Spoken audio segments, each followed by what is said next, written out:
बांकी उपखंड भेड़ा रामचंद्रपुर खजुरीपदा वैदेश्वर कलपथर बाघमारी कंटिलु रास्ता और एहार आखपाख अंचल दीर्घ दिन धरी मोबाइल सुना अलंकार टंका एवं बाइक गाड़ी लूट करुथिबा दुई पेशादार लुटेरा को वैदेश्वर पुलिस गिरफ्त करिबारे होईछि सफल। प्रकाश जे खंडपड़ा थाना अधीनस्थ बलभद्र प्रसाद गांव को दोल जात्रा उपलक्षे रश्मिता पात्र स्वामी भरत पात्र एवं पुओ निज ऑटोरे भुवनेश्वर फतेगढ़ अभिमुखे जाउथिले।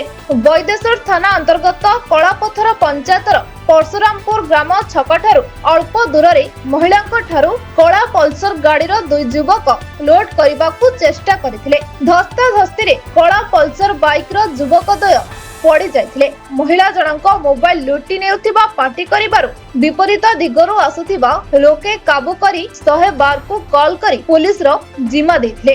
वैदेश्वर पुलिस घटनास्थल रे पहुंची खजुरीपदा ग्रामर श्रवण कुमार सिंह जहांकर बयस 26 वर्ष थिबा बेले बड़ंबार एसके राउर जहांकर बयस 26 वर्ष रही लूट संपर्क में स्वीकार करने पर तांको गिरफ्त करी बांकी कोर्ट को चालाण करा जायछि बोली थाना अधिकारी दुर्गेश नंदिनी महांती सूचना दैछन्ति। कटक रो सतना प्रतिनिधि देवाशीष दासଙ୍କ रिपोर्ट ब्लैक न्यूज ओडिया।